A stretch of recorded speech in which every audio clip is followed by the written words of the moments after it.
guys! How are you? I hope you're well. Okay, so I called Lee Hammock. He has a new, he's a self-aware, diagnosed narcissist, and he started a new series where you call in with an issue and he will play the voicemail on his show and he will answer it live. I mean, not live, but he will, after he plays the message, he'll break it down and he will resolve it on air. So I called in and I was still not holding on to, but still angry after dealing with the little SOB I dealt with prior over a year ago. And I called in, so you're going to hear my voicemail, and you're also going to hear his breakdown of my issue. Diagnosed self-aware narcissist known as mental illness, and welcome to my new series, Dear Mental Illness Voicemail Edition.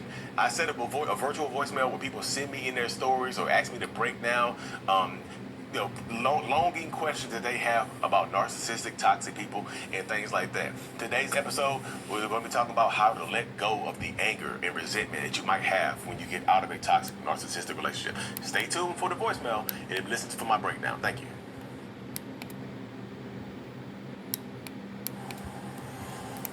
Hi, this is Tranquility, and I was with the narcissist well over a year ago, and I can't process the anger. I'm still very pissed. He was such a massive manipulator, psychological mind games, and he was bisexual. He didn't tell me that until months in. Wears women's clothes, totally talks about everybody like a dog. Talks about his parents like a dog, even though he's begging for their money all the time. They financially support him. They bought his house, massive house, his car. He brags about how everything is much better than everyone else's. He was a control freak and everything else. He was a complete fraud. And I can't get past the anger. And I'm just stuck, like my feet are stuck in quicksand. Thank you, and I hope you can help. Bye. Oh, let's break this one down, y'all. Let's break it down, baby. Okay, y'all. Thank you for sending in one of my very first voicemails, y'all. I'm gonna put the number in the comment section for people to call in, leave the voicemail. It has to look maximum of 5 minutes, y'all. 5 it's minutes. a max of 5 minutes. The system will cut you off at 5 minutes. You know what I mean? But yeah, y'all. Yes. So let's break this one down. She said she was in a relationship, well, for over a year ago, y'all, and she still has this anger and resentment that she's holding on to. Which, y'all, it is common to be angry that somebody treated you badly. It is super common. You know what I mean? That's one of the most common things. People are just like, I can't let go of the anger. You know, the first thing you have to do in these situations, y'all, is to forgive yourself. You have to forgive yourself. That's one thing. Yeah, you can be angry at them, but a lot of people are angry within themselves. That you're angry at yourself for allowing it to happen. You see it, you dealt with it, because you hear what she says. She's like, he was bisexual, but he didn't tell her to a few months into the relationship. Did she leave him alone then? You see what I'm saying? I wasn't getting the pronouns right and whatnot, but like, did you leave him alone then? If you, just like you said, you see that lie when you lie about something that big, and if I reveal this about myself to you and you don't leave me, then I feel like you're okay with it, lie or not. If it's a lie or not, big lie, little lie, small lie, whatever the lie is. But you kind of see with this person. Let's break the partner down right here. The fact that he's bisexual and he waited to tell you, it shows you that he was ashamed of himself. You see what I'm saying? That shame is a great provocation from him, and he's ashamed of who he actually is. You know what I mean? I'm pretty sure it doesn't seem like he's running around dressing like a woman in public or anything like that. He's doing it behind the scenes. He's pretending. He's pretending.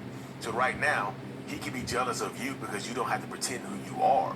So he treats you badly because narcissistic people tend to resent you for you being able to be authentically you. He has to hide not only his sexuality, he has to hide who he is. He has to absolutely hide who he is. So you see what I'm saying? He talks down on everybody else because he's not happy with himself. So his anger, the internal anger and resentment that a lot of narcissistic people feel inside of us, we express that externally on the people closest to us, even if we need them, even if it's our parents. So he has a great hatred for his parents because he needs them. You said his parent. He talked down about his parents, but they bought him a big house. He needs his parents, so he's embarrassed and ashamed of the fact that he absolutely needs his parents. So he has to talk down on them and make it seem like they're not doing him a favor by buying him a house. They owe him this house because they are his parents. You see what I'm saying? You see the mindset that a lot of narcissistic people have. Like, you owe me this because you're my parents. This belongs to me because you birthed me. So this is my birthright, this house. So I can talk down on you, but you still, I can talk down on you, but still accept things from you. What's the difference between Sorry, a service guys. animal and an emotional support pet? Well, a service animal... Down on you, but you still, I can talk down on you, but still accept things from you. You see how ass backwards thinking that is right there? This person is clearly not happy with himself because, she said, they run around talking about people unnecessarily, talking down about everybody, focusing on you said he has to let everybody know that his physical things that he has is better than everybody else's because he doesn't know how to express other things emotionally. You get a lot of narcissistic, toxic ass people that don't know how to express themselves emotionally or don't know how to connect emotionally. So they always go to the bigger, better physical things like the assets, the houses, the cars, the clothes, and things like that. So if I hate myself internally, if I'm ashamed of myself internally, if I hate how I look, if I hate how I feel about myself, guess what? I'm going to express that externally. I need to cover it up. If I'm ashamed of myself, I need to cover myself up. So I need the biggest, baddest house, the biggest, baddest car, the best clothes, the best haircut, $1,000 haircut, whatever you want to say. I need all of this to mask who I really am because internally I hate myself. I'm ashamed of myself. So I need to make you feel the same way. So because I hate myself internally, I need to make you feel the same way. I want to drag you down to my level. I need to make you feel the same way about me that I feel about me. I need to make you feel the same way about yourself that I feel about myself. And yes, a lot of narcissistic people do this on purpose, y'all. Like I said, even you yourself called him a fraud. He knows he's a fraud. So he's trying to run away from it though. So, my parents take care of me. I'm bisexual. Like I said, there's nothing wrong with being bisexual, y'all. I'm not judging bisexual people. But when you hide it like this and you're ashamed of it, there's a whole different dynamic. Right. You see what I'm saying? Yeah, it's just a whole different space to be in. But you even called him a fraud. He knows that he's a fraud, but he wants to make it seem like he's realer than everybody else. I am a real boy. You know what I mean? I'm a real boy. Pinocchio, like a Pinocchio-ass narcissist. I'm a real boy, but is he? You see what I'm saying? He himself knows that he's a fraud and whatnot. But like I just said, the last part you just said, you were stuck in the anger. It feels like you're stuck in quicksand. The thing about being stuck in quicksand, the best way to get out of quicksand is to stop fighting against it. You know what I'm saying? You sink faster in the quicksand of anger when you're fighting against it. Validate your anger. Your anger is real. You're a human being. You can be mad. But find a healthy outlet. First of all, you have to start by forgiving yourself. Do not give yourself an emotional black eye because people do that all the time.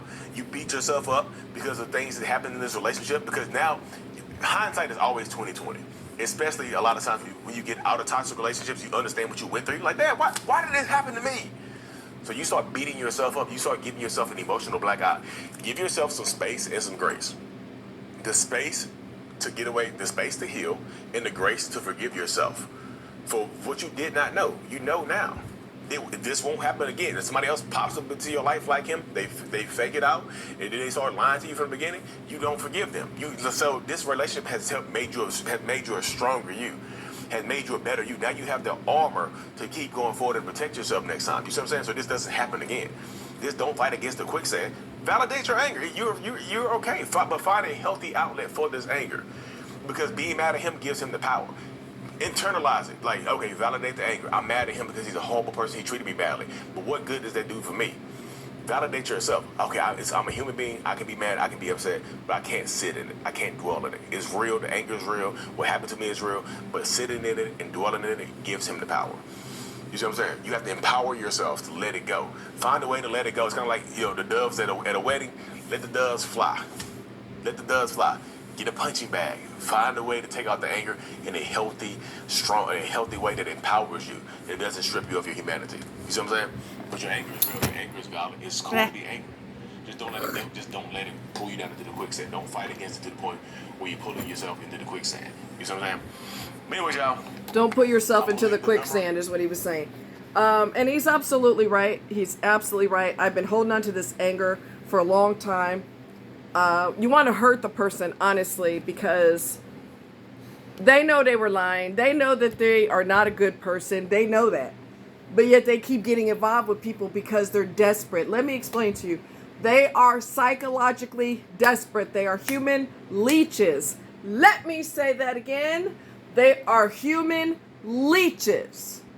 They cannot be by themselves.